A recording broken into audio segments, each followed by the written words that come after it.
Cadbury hillfort, and this is one of these enigmatic hillforts that's kind of known throughout folklore and stories, and there's Arthurian legend that is attached to this.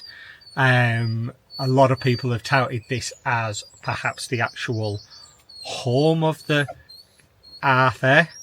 I use that term very loosely because I think you know my opinions on Arthur being an amalgamation of characters rather than one singular character. So yeah, parked little car park. It's free and spacious. Those gorgeous calves over there, and it is just up there. So we're going to go and have a wander up there, and yeah, see what we can see.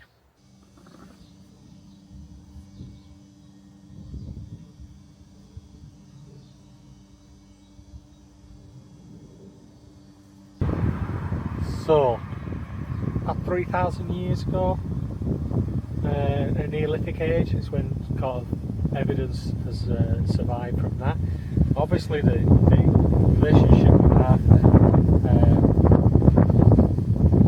at the time of the 5th century, so the Dark Ages is very much the time when we associate with the Arthurian legend. And this spot here is, you know, obviously England was divided at that point, and this place was Arthur's castle, supposedly. I don't know where this board is getting that from. I hope it's not coming from Monmouth's Book of the Britons, which is absolute travesty, tosh posh of nonsense.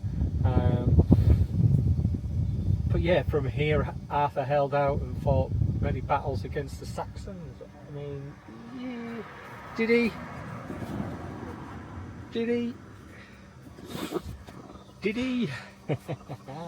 I'm not saying that this kind of things didn't happen, but I certainly don't believe that a singular individual called Arthur was responsible for all of these acts. So anyway, onwards we go. Cadbury Castle isn't a castle at all. It's actually a hill fort, and one that has drawn people to it for thousands of years. Archaeological finds have shown that activity here is dated back as far as the Neolithic period. That's over 5,000 years ago, when this hilltop was likely used for gathering and ceremony rather than actual defence. Its real transformation came during the Iron Age around 500 BC, when huge earthen banks and deep ditches were carved into the hillside, creating an enclosed stronghold that still dominates the skyline today. These defences weren't just practical, they were statements of authority, and inside the fort were roundhouses, workshops, storage pits and carefully organised spaces. This was a permanent settlement and likely the centre of power for the surrounding area. Unlike many sites, Cadbury Castle doesn't show strong signs of Roman occupation, but instead it seems to fade into the background, only to re-emerge after the Romans left Britain.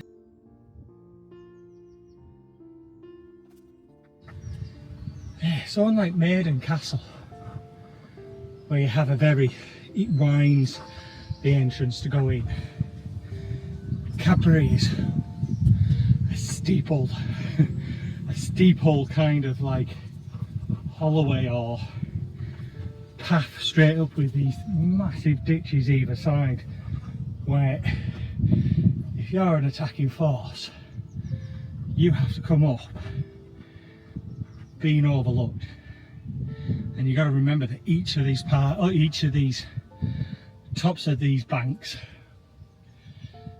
would have been fitted with, or they would have been covered in wooden palisades that might have reached another 20 feet with wooden platforms on, where the defenders was rained down arrows and stones and spears upon the attackers. I mean, it's formidable places. I know we look at castles, but you're fairly alright behind your stone, aren't you, a lot of the times, but these places are just huge. And I think we don't give them enough reverence in this country, and I think that's a Victorian thing, basically, is that we favour, the antiquarians favoured Rome and Egypt and the mighty pyramids, and we just don't do our own stuff justice. Let's have a look.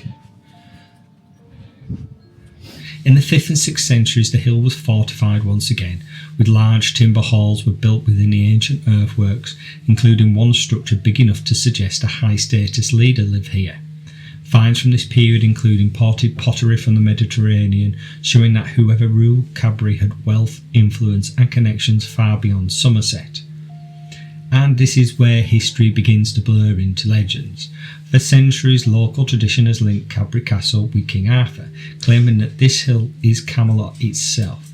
The idea was first written down in the Tudor period, but it is almost certainly reflects much older storytelling. There's no proof Arthur stood here, but if a powerful war leader did resist invading forces in post-Roman Britain, Cadbury Castle fits the profile perfectly. And folklore adds another layer. One story says that Arthur and his knights lie sleeping beneath the hill, waiting to rise again when they're needed most. On nights like Midsummer's Eve or even Christmas Eve, some say the hill stirs and that the ghostly riders can be seen moving across the slopes. Others speak of hidden chambers or hollow spaces beneath the fort, as if Cadbury Castle still guards secrets buried deep within the earth. Yeah, it's bloody windy, it's getting cold. Taking a bit of kind of shelter from inside one of the lower ditches. This way. And it's old growth here. Sycamores, hazels, oaks, massive trees as well. Whether you come for the archaeology or the legends, Cadbury Castle remains what it has always been, a place of power, of memory and imagination.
So that's Cadbury Castle. Oh, so we've managed to miss the worst of that rain. And that was cold and windy rain as well, that kind of winter bitterness. So yeah, good old walk, good for managing my BMs as well. I'm sure they'll be nice and low now after they were 18. You see, whatever I do in the morning, they go through the roof. Doesn't matter whether I eat or not, they will just go up and up and up. So it doesn't really matter. But anyway,